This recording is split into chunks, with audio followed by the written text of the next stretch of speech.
இப்படி கொடக்கூடியா தேவதூதர்கள் பரலோகத்தில் இருந்துங்க கீழே தள்ளப்பட்டாங்க. அவன் மூக்கில வந்து தன் உயிர் மூச்சியை வந்து கொடுத்தாங்க. அவன் மூச்சியை கொடுத்த உடனே அவன் உயிர் பெற்றான். இப்படி உலகம் முடிந்த பிறகு நமக்கு என்னென்ன நடக்கும், என்னென்ன இடம் நமக்கு கிடைக்கும்.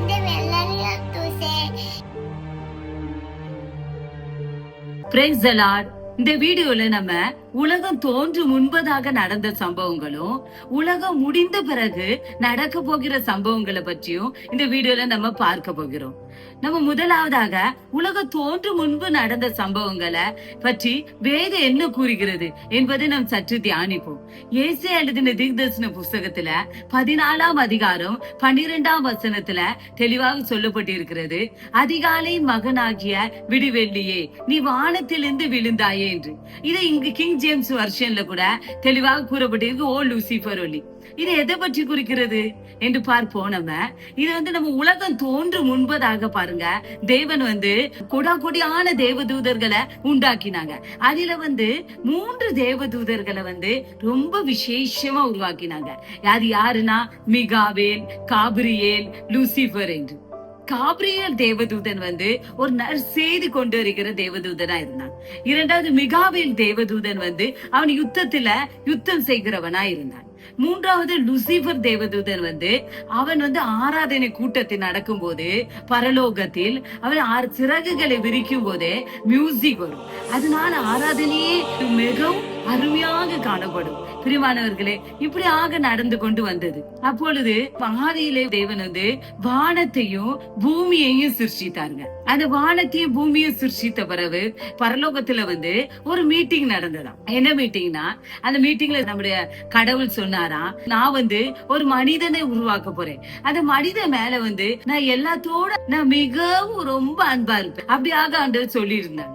இப்படி நடந்து கொண்டு இருக்க நேரம் பாருங்க, சிருஷ்டிப்பு நடந்து கொண்டு இருந்துச்சு. இந்த வேலையில இந்த லூசிபர் அவன் பெருமை கொண்டான். அவன் நினைத்தாங்கி ஆராதனை கூட்டத்தின் வேலையிலே என்னுடைய சிறகுகளை விரிக்கும் போதுதான் அழகா மியூசிக் வருகிறது, இவ்வளவு நம்ம தேவதூதர்கள் எவ்வளவு அழகா ஆராதிக்கிறாங்க, நான் தான் இந்த எல்லாத்தோட பெரியவன், நான் ஆண்டவர் உட்கார்ந்த சிங்காசனத்தை உட்காருவேன் அப்படின்னு சொல்லி அவன் பெருமை கொண்டுதான் பாருங்க. அவன் பெருமை கொண்டுட்டு அவன் சொல்லிட்டு அவன் கூட இருக்கலாம் சில தேவதூதர்களை, சின்ன குட்டி தேவர்களை கூட்டிக்கிட்டான். அவனும் எல்லாம் சேர்ந்து போயிருக்கலாம். கடவுள்கிட்ட போய் சொல்லாங்க, நான் இந்த சிங்காசனத்தை உட்காருவேன் அப்படி சொல்லிட்டு அப்படி அவன் பெருமை கொண்டு சொன்னதுனால ஆண்டவர் அவனை மேல இருந்து கீழே தள்ளி விட்டார். அவன் கூட சேர்ந்த சின்ன தேவதூதர்களும் மேல இருந்து கீழே விட்டார். இப்படி கொடாக்கூடியா தேவதூதர்கள் பரலோகத்துல இருந்துங்க கீழே தள்ளப்பட்டாங்க. இது இந்த கீழே தள்ளப்பட்ட உடனே அந்த தேவதூதர்கள்லாம் பரலோகம் எவ்வளவு மகிமையா இருந்திருக்கும் பாருங்க. அந்த பரலோகத்துக்குள்ள மகிமையே சொல்ல முடியாது. ஆனா அந்த பரலோகத்துல இருந்து இந்த கீழே தள்ளப்பட்டோன்னே அவங்க எல்லாம் உட்காந்து அழுதுட்டு சொல்லாங்கி எல்லாம் சின்ன சின்ன தேவதூதர்கள் எல்லாம் சொன்னாங்களாங்கி, நாங்கெல்லாம் ஆண்டோட்ட நம்ம மன்னிப்பு கட்டுறோம். அப்ப ஆனா இந்த லூசிபர் சொன்னானா, இல்ல நான் ஆண்டோட நம்ம மன்னிப்பு கேட்க வேண்டாம். ஆண்டவர் அந்த மீட்டிங் நடக்க என்ன சொன்னாங்க, ஒரு மனிதனை நான் உருவாக்குவேன், அந்த மனிதன் மேல நான் ரொம்ப அதிகமா அன்பு கூறுவேன் சொன்னாங்கல்ல. நம்ம அந்த ஆண்டவர் சொன்னா கண்டிப்பா செய்வாங்க.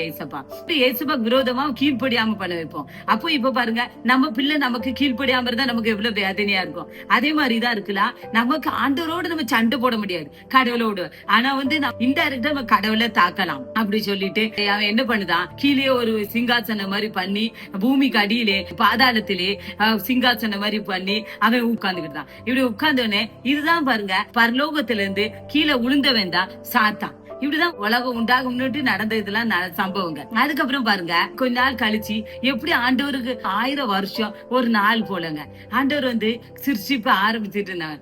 அப்போதான் முதலாவதாக தேவன் பாருங்க, நாள் பகல் இரவு உண்டாக்கினாங்க. 2ஆம் நாள் வானம் மற்றும் கடல் உண்டாக்கினாங்க. 3ஆம் நாள் நிலா மற்றும் செடி கொடிகள் உண்டாக்கினாங்க. 4ஆம் நாள் நட்சத்திரங்கள், சூரியன் மற்றும் நிலா உண்டாக்கினாங்க. 5ஆம் நாள் கடல் உயிரினங்கள் மற்றும் பறவைகள் உண்டாக்கினாங்க. 6ஆம் நாள் விலங்குகள் மற்றும் மனிதனை உருவாக்கினாங்க. இந்த மனிதனை உருவாக்குனதுதான் ரொம்ப விசேஷமா ஆண்டவர் உருவாக்கினாங்க. ஆண்டவர் யோசித்தாங்க, நான் எவ்வளவு தேவதூதனை எவ்வளவு நான் விசேஷமா படைத்தேன். ஆனா அவன் பெருமைப்பட்டு கீழே தள்ளப்பட்டு விட்டான். ஆனா நான் ஒரு மனிதன் அப்படி உருவாக்க போறேன். ஆனா நான் தாழ்மையாவே உருவாக்க போறேன். அவன் என்னிடத்துல அன்பு கூறணும்னு சொல்லிட்டு அப்படி சொல்லிட்டு பரலோகத்துல இருந்த ஆண்டவர் கீழே இறங்கி பூமியில பூமிக்குள்ள மண்ணை குனிந்து எடுத்து தன் கையாலே ஆண்டவர் அந்த மனிதனை உருவாக்கி அவர் தன்னுடைய சாயலாகவே அவரை படைத்தாங்க. படைத்து அவன் மூக்கில தன் உயிர் மூச்சியை கொடுத்தாங்க. அவன் மூச்சியை கொடுத்த உடனே அவன் உயிர் பெற்றான். இப்படிதான் இவ்வளவு அருமையாக ஆண்டவர் ஒரு மனிதனை உருவாக்குனாங்க. மனிதனை உருவாக்கி அவன் கூட நல்லா உலாவி கொண்டு இருந்தாங்க. அவன் கூட பேச, அவன் கூட பழக அப்படி இருந்தாங்க. ஆண்டவர் அந்த மனிதன் சொன்னாங்க, எத்தனையோ உனக்கு கோடிக்கு மேல செடி கொடிகள் தந்திருக்கேன், ஆனா அதுல நீ ஒரு பழங்கள் மட்டும் சாப்பிடாத அப்படி சொல்லியிருந்தாங்க. அதற்கு அப்புறம் ஆதியாகமம் 2ஆம் அதிகாரம் 18ஆம் வசனத்தின்படி, பின்பு தேவனாகிய கர்த்தர் மனுஷன் தனிமையா இருப்பது நல்லதல்ல, ஏற்ற துணையை அவனுக்கு உண்டாக்குவேன் என்றார். ஆதாமுக்கு ஏற்ற துணியை உருவாக்கினாங்க. எப்படி உருவாக்கினாங்க? ஆதி ஆகமம் 2ஆம் அதிகாரம் 21ஆம் வசனத்தின்படி, அப்பொழுது தேவனாகிய கர்த்தர் ஆதாமுக்கு அயர்ந்த நித்திரையை வர பண்ணினார். அவன் நித்திரை அடைந்தான். அவர் அவன் விலா எலும்புகளில் ஒன்றை எடுத்து அந்த இடத்தை சதையினால் அடைத்தார். இப்படிதான் ஆதாமுடைய விலா எலும்புகளில் ஒன்றை எடுத்து ஏவாளை உருவாக்கினார். அப்போ அந்த வேலையில பாருங்க, இந்த சாத்தாங்குள்ள டார்கெட் இதா இருந்துச்சு. இப்படி ஒரு மனிதன் உருவாக்குற மாதிரி சொன்ன மாதிரி உருவாக்கிட்டாங்க ஆண்டவர் சொல்லிட்டு. அவன் சாத்தான் அந்த கீழே தள்ளப்பட்டவன் அவன் ஒரு சர்ப்பத்தி மூலமா வாரான். அந்த ஏவாள்கிட்ட பேசுகிறான். பேசி என்ன சொல்லிக்கிறான், நீ இந்த கனி ஆண்டவர் புசிக்க வேண்டாம் சொன்னாங்களோ சொல்லி நீ இதை புசி சொல்லி சொன்ன போது அந்த கனியை எடுத்து ஏவாள் புசித்து தான் ஆதாமுக்கும் கொடுக்கிறான். பிரியமானவர்களே, என்ன பாருங்க, இதுல இருந்து அவன் கீழ்படியா காணப்பட்டு விட்டது. ஆண்டவர் சொன்ன வாக்க மீறி விட்டான். ஆண்டவருக்கு ரொம்ப வேதனையாக காணப்பட்டது. இது இந்த நேரத்துல இதுக்கு அப்புறம் தான் ஆண்டவருடைய பிரிவினை காணப்பட்டது. அதுக்கு முன்பாக நன்றாக ஆண்டவரோடு ஆதாம் ஏவாள் உலாவி கொண்டிருந்தாங்க. ஆனா எப்பொழுது ஆண்டவருக்கு வார்த்தை கீழ்படியோ அந்த நாள் முதல் ஒரு மரணம் ஏற்பட்டு விட்டது, சாபங்கள் ஏற்பட்டு விட்டது, பாவங்கள் ஏற்பட்டு விட்டது. ஆண்டவர் சாப விட்டாங்க. ஏன்னா நீ மண்ணினாலதான் உருவாக்கப்பட்ட, நீ மண்ணுக்கே திரும்புவாய் என்று. பிரியமானவர்களே, இப்படிதான் மனிதன் பாவம் செய்து விட்டான். இந்த பாவத்தை, இந்த சாபத்தை எல்லாம் போக்கி இனி எப்படி நம்ம ஆண்டவரோடு உறவாடலாம், ஆண்டவரோடு நம்ம நெருக்கமா இருக்கலாம், நம்ம வாழ்க்கையில நம்ம எப்படி எப்படி நடக்க வேண்டும் என்பதே ஆதிகாமம் முதல் வெளிப்படுத்தவர்களுக்கு எழுதப்பட்டிருக்கிறதுங்க.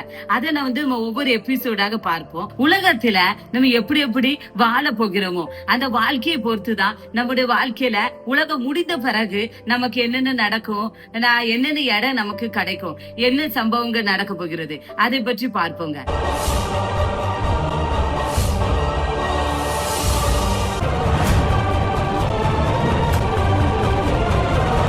அதற்கு ஆதாரமாக எடுத்துக்கொண்ட வேத பகுதி வெளிப்படுத்தல் 20ஆம் அதிகாரம் 12ஆம் வசனம் என்ன கூறுகிறது?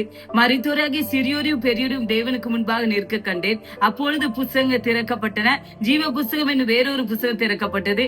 அப்போது அந்த புஸ்தகங்கள் எழுதப்பட்டுள்ளபடி மரித்தோர் தங்கள் கிரியைகளுக்கு தக்கதாக நியாய தீர்ப்பு அடைந்தார்கள். இதுல எல்லாருக்கும் நியாய தீர்ப்பு நடக்கும். இங்க எல்லாருக்கும் மரித்த பிறகு எல்லாருக்கும் நியாய தீர்ப்பு நடக்கும். அந்த நியாய தீர்ப்புல ஆண்டவர் ஒரு 5 இடத்தை கழிச்சிருக்காருங்க. எந்தெந்த இடம்னா, வெளிப்படுத்தல் 21ஆம் அதிகாரம் 1ஆம் வசனம், பின்பு நான் புதிய வானத்தையும் புதிய பூமியையும் கண்டேன்.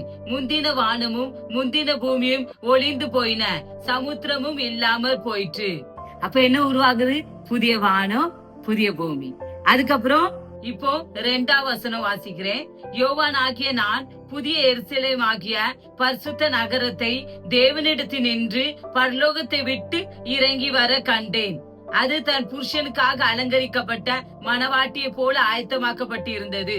அப்போ பரலோகம் வந்துருது, புதிய எருசலேம் வந்தது. உலகம் முடிந்த பிறகு மனிதங்க மொத்தம் 5 இடத்துக்கு போவாங்க. முதலாவது பரலோகம், 2வது புதிய வானம், 3வது புதிய பூமி, 4வது புதிய எருசலேம், 5வது அக்கினி கடல். இப்படி போவாங்க. முதலாவதாக பரலோகம் யார் யாரெல்லாம் போவான்னு பார்த்தோம்னா, வெளிப்படுத்த 7:9 வசனத்தை படி, இவைகளுக்கு பின்பு நான் பார்த்த போது இதோ சகல ஜாதிகளும் கோத்திரங்களும் ஜனங்களின் பாஷிகாரர்கள் வந்து வந்தனும் ஒருவர் எண்ணக்கூடாதமான திரளான கூட்டங்க ஜனங்களை வெள்ளங்கிகளை தடுத்து தங்க கைகளை குருத்தோலைகளை பிடித்துக் கொண்டு சிங்காசனத்துக்கு முன்பாகவும் ஆட்டுக்குட்டி ஆனவருக்கு முன்பாகவும் நிற்க கண்டேன். யோவானுக்கு பரலோகத்துல இவங்க எல்லாம் தெரியுதாங்க. இவங்க வந்து யாரு? ரகசிய வருகையில எடுத்துக்கொள்ளப்பட்டவங்க. இவங்க 6ஆம் முத்திரைக்கு அப்புறம் வந்தவங்க. இவங்களுக்கு வந்து டைரக்ட் வந்து பரலோகம். பிரியமானவர்களே, வெளிப்படுத்தல் 7ஆம் அதிகாரம் 14ஆம் வசனம் கூறுகிறது, அதற்கு நான், ஆண்டவனே, அது உமக்கே தெரியும் என்றேன். அப்பொழுது அவன், இவர்கள் மிகுந்த உபத்திரத்திலிருந்து வந்தவர்கள், இவர்கள் தங்கள் அங்கிகளை ஆட்டுக்குட்டியானவருடைய இரத்தத்திலே தோய்த்து வெளுத்தவர்கள். இந்த வசனத்தின்படி ஆட்டுக்குட்டியானவருடைய இரத்தத்தினால் தோய்த்து வெளுத்தவர்கள் என்றால் என்ன அர்த்தம்? நாம் இப்போ வாழ்கிறது புதிய ஏற்பாட்டு காலம். இயேசு கிறிஸ்து கல்வாரி சிலுவையில் நமக்காக இரத்தம் சிந்தினார் என்று உணர்ந்து ஞானஸ்தானம் பரிசுத்தாவி பெற்று வேறு பிரிக்கப்பட்ட வாழ்க்கை வாழ்ந்திருக்க வேண்டும். அவர்கள் தான் ரகசிய வருகையில் எடுத்துக் கொள்ளப்படுவார்கள். அவர்களுக்கு தான் டைரக்ட் பரலோகம். இப்படி ரகசிய வருகையில எடுத்துக்கொள்ளப்படுவாங்களா? பரிசுத்தமா இருந்து ஆண்டவருக்கு வாழ்ந்து இப்போ வருகிற ரகசிய வருகையில எடுத்துக்கொள்ளப்படுறவங்களுக்கு அவங்களுக்கு வந்து டைரக்ட் பரலோகங்க. ரெண்டாவது என்னன்னா, புதிய வானம். புதிய வானம் யாருக்கு கிடைக்கும்னா, வெளிப்படுத்த 20ஆம் அதிகாரத்துல வந்து 4ஆம் வசனம் சொல்லுது, அன்றியும் நான் சிங்காசனங்களை கண்டேன், அவைகளின் மேல் உட்கார்ந்தார்கள், நியாய தீர்ப்பு கொடுக்கும்படி அவர்களுக்கு அதிகாரம் அளிக்கப்பட்டது. இயேசுவை பற்றிய சாட்சி நிமித்தமும் தேவனுடைய வசனத்தி நிமித்தமும் சிரசேதனம் பண்ணப்பட்டவர்களுடைய ஆத்துமாக்களையும் மிருகத்தையாவது அதன் சொரூபத்தையாவது வணங்காமலும் தங்கள் நெற்றியிலும் தங்கள் கையிலும் அதன் முத்திரையை தரித்து கொள்ளாமலும் இருந்தவர்களையும் கண்டேன். அவர்கள் உயிர்த்து கிறிஸ்துவுடனே கூட 1000 வருஷம் அரசாண்டார்கள். இவங்க வந்து யாரு? இவங்க ரகசிய வருகையில எடுத்துக்கொள்ளப்படாம கைவிடப்பட்டவங்க. இந்த வசனம் தெளிவா சொல்லுது பாருங்க. அந்த மிருகத்துக்குள்ள சொரூபத்தையாவது அதை வணங்காம அந்த 6 முத்திரை போடாம ரகசியவர்களை எடுத்துக்கொள்ளப்படாம இருந்தவங்க வந்து ஆண்டவருக்காண்டு உணர்ந்து, ஐயோ நான் ரகசியம் இருக்க போல சொல்லி அவங்களுக்குன்னு இருக்க அந்த 3 வருஷம் அந்த உபத்திர காலத்துல வந்து ஆண்டவருக்காக அவங்க ரத்த சாட்சியாக மறிப்பாங்க. மறித்து வந்து அவங்க 1000 வருஷம் அரசாட்சி செய்வாங்க. அந்த 1000 வருஷம் அரசாட்சிக்கு பிறகு அவங்களுக்கு வந்து இந்த புதிய வான இடம் கிடைக்கும். மூன்றாவது, இது புதிய பூமி யாருக்கு கிடைக்கும் பாருங்க. இந்த புதிய பூமி வந்து 3 வருஷம் அந்த ரத்த சாட்சியா மறுத்துருவாங்களா, அதுக்கு அடுத்த 3 வருஷம் வந்து இஸ்ரவேலர்கள் வந்து 1,44,000 இஸ்ரவேலர்கள் காக்கப்படுவாங்களாம். வெளிப்படுத்தல் 7ஆம் அதிகாரம் 4ஆம் வசனத்தில் இவ்வாறாக கூறப்பட்டிருக்கிறது, முத்திரை போடப்பட்டவர்களின் தொகையை சொல்ல கேட்டேன். இஸ்ரேல் புத்திரருடைய சகல கோத்திரங்களிலும் முத்திரை போடப்பட்டவர்கள் 1,44,000 பேர். இந்த இஸ்ரவேலர்களுக்கு வந்து 1000 வருஷம் அரசாட்சியில அவங்க பழுகி பெருகுவாங்க. அவங்க பழுகி பெருகினவங்களுக்கு வந்து கடைசியில 1000 வருஷம் அரசாட்சியில யாரெல்லாம் உண்மையா உத்தமங்களா இருக்காங்களோ அவங்களுக்கு வந்து புதிய பூமி கிடைக்கும். எதுக்குன்னா அவங்க மாம்சத்தோட அவங்க மறிக்க மாட்டாங்க. அவங்க மாம்சமும் ரத்தத்தோட இருப்பாங்க. பரலோகம் வந்து மாம்சத்து ரத்தத்தோட வாழ இருக்க முடியாது. அதனால அவங்களுக்கு வந்து புதிய பூமி கொடுப்பாங்க. 4வது இடம் புதிய எருசலேம். புதிய எருசலேம் யாருக்கு கொடுக்கானா, நியாய பிரமாணத்தபடி வாழ்ந்தவர்களுக்கு தான் புதிய எருசலேம். அவங்க வந்து பழைய ஏற்பாட்டு பரிசுத்தவான்கள்ங்க. அவங்களுக்கு வந்து புதிய எருசலேம் கொடுக்குது. எப்படின்னா, எபிரேயர் 11ஆம் அதிகாரம் 16ஆம் வசனம், அதே அல்ல, அதிலும் மேன்மையான பரம தேசத்தை விரும்பினார்கள். ஆகையால் தேவன் அவர்களுடைய தேவன் என்னப்பட வெட்கப்படுகிறது இல்லை, அவர்களுக்கு ஒரு நகரத்தை ஆயத்த பண்ணினாரே.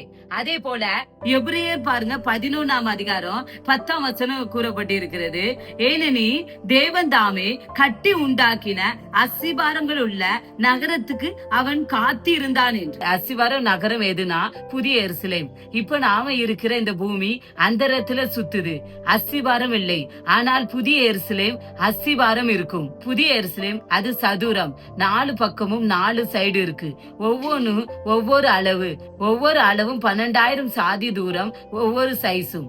அது நமக்கு சுத்தாது, ஒரு இடத்தில் ஸ்டேபிள் ஆக இருக்க போது. அதனால் அதற்கு இரவும் பகலும் இல்லை. சோ அஸ்திவாரம் உள்ள நகரம் என்பது புதிய எருசலேம் தான். இது நியாயப்பிரமாண பரிசுத்தவான்களுக்கு. புதிய எருசலேம். இயேசு கிறிஸ்து அவருடைய மாடலாக தான் கட்டப்பட்டு இருக்கும். பழைய ஏற்பாட்டு பரிசுத்தவான்கள் இயேசு கிறிஸ்துவின் இரத்தத்தினால் கழுவப்படவில்லை, அதனால் அவர்களுக்கு புதிய எருசலேம். இப்படி 4 இடம் 4 இருக்கு கொடுக்கப்படும். 5வது இடம் எதுனா அக்கினி கடல், அதுதான் நரகம். இதில் யார் யார் செல்வார்கள் என்றார் வெளிப்படுத்தல் 21ஆம் அதிகாரம் 8ஆம் வசனத்தின்படி பயப்படுகிறவர்களும் அவிசுவாசிகளும் அருவருப்பானவர்களும் கொலை பாதகரும் விபச்சாரக்காரரும் சூனியக்காரரும் விக்கிராராதனைக்காரரும் பொய்யர் அனைவரும் 2ஆம் மரணமாகிய அக்கினியும் கந்தகமும் எரிகிற கடலிலே பங்கடைவார்கள் என்றார். அடுத்த வசனம் வெளிப்படுத்த 20ஆம் அதிகாரம் 15ஆம் வசனத்தில் கூறப்பட்டிருக்கிறது, ஜீவ புஸ்தகத்திலே எழுதப்பட்டவனாக காணப்படாதவன் எவனோ அவன் அக்கினி கடலிலே தள்ளப்பட்டான். இது ஆண்டோடைய ஜீவ புஸ்தகத்துல பேர் எழுதப்படலன்னா அவங்களுக்கு அக்கினி கடல், அதுதான் நரகம் சொல்றாங்க. இப்படிதான் 5 இடமும் பிரிக்கப்படும். பிரியமானவர்களே, நம்ம இப்ப வாழ்கிற வாழ்க்கையில நம்ம எப்படியாவது இந்த ரகசியவர்கள் எடுத்துக்கொள்ளப்படணுங்க. எதுக்குன்னா இந்த ரகசியவர்கள் எடுத்துக்கொள்ளப்பட்டவங்களுக்கு தான் டைரக்ட் பரலோகம். இதுக்கப்புறம் 7 வருஷம் உபத்திர காலம் இருக்கும். அதுல 3 வருஷம் அது ரத்த சாட்சியாக மறித்தவங்களுக்கு தான், அது அவங்களுக்குமே இருக்கலாம். 1000 வருஷம் அரசாட்சிக்கு அப்புறம் தான் அவங்களுக்கு புதிய வானம் கிடைக்கும். அதுக்கப்புறம் அடுத்த 3 வருஷம் அது அவர்கள் இஸ்ரவேலர்களுக்கு உடையது.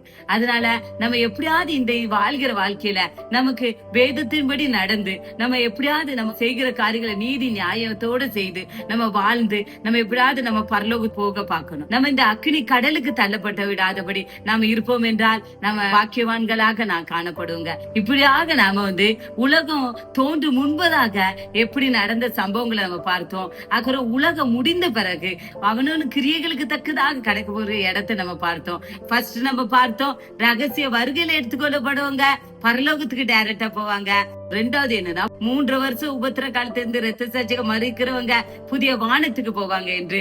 3வது புதிய பூமிக்கு 1000 வருஷம் அரசாட்சியில அந்த 1,44,000 இஸ்ரவேலர்கள் பழுகி பெருகி புதிய பூமிக்கு போவாங்க என்று பார்த்தோம். 4வதாக புதிய எருசலேமில பழைய ஏற்பாடு பரிசுத்தவான்கள் போவாங்க என்று பார்த்தோம். 5வதாக ஜீவ புஸ்தகத்தில பேர் எழுதப்படாத எவனோ அவன் அக்கினி கடலிலே தள்ளப்படுவான் என்று பார்த்தோங்க. இதே போல நம்ம இந்த உலகம் உண்டாகும் முன்பு உலகம் முடிந்த பிறகு நடந்த சம்பவங்களை பற்றி நம்ம பார்த்து விட்டோம். கர்த்தர் உங்களை ஆசீர்வதிப்பாராக. இந்த மெசேஜில் உங்களுக்கு ஏதாவது டவுட் இருந்தால் கமெண்டில் எழுதுங்கள், அதற்கு நான் உங்களுக்கு பதில் தருகிறேன். இப்போ நம்ம ஆவிக்குரியதை பார்த்து விட்டோம். இப்ப நம்ம சரீரத்துக்கு வேண்டிய ஒரு வெள்ளரிக்காய் ஜூஸ் ரெசிபியை பார்ப்போம். Over to recipe time. இப்ப நம்ம வெள்ளரிக்காய் ஜூஸ் ரெசிபியை பார்ப்போம். அதற்கு தேவையான பொருட்கள் ஒரு வெள்ளரிக்காய், அது தேவையான அளவு தேனு எடுத்துக்கிடுங்க. அதுக்கப்புறம் ஒரு லெமனு, அதுக்கப்புறம் சின்ன துண்டு இஞ்சி. இதுதான் இதற்கு தேவையான பொருட்கள்ங்க. இப்ப நான் இதை தொளி சீவி இதை அரைத்து கொண்டு உங்களுக்கு காமிக்கிறேன். உங்களுக்கு காமித்த எல்லா பொருட்களையும் சேர்த்து வெள்ளரிக்காய் ஜூஸை அரைத்து கொண்டு வந்துட்டேன். வெள்ளரிக்காய் ஜூஸ் பெனிஃபிட், உடலுக்கு குளிர்ச்சி அளிக்கும். வெள்ளரிக்காயில் நீர் சத்து, வைட்டமின்கள், கேசி மற்றும் நார் சத்துக்கள் நிறைந்துள்ளன. இது உடல் எடையை குறைக்க உதவுவதோடு நீரிழிவு நோயை கட்டுப்படுத்தும், செரிமானத்தை மேம்படுத்தும், தோல் மற்றும் கூந்தல் ஆரோக்கியத்தை பேணவும் உதவுகிறது. இதே எல்லாரும் நீங்க குடிங்கள். இப்போது மகா டேஸ்ட் பண்ண போறா. டேஸ்ட் பண்ணி சொல்ல எப்படி இருக்கு? எப்படி இருக்கு விராக்லி?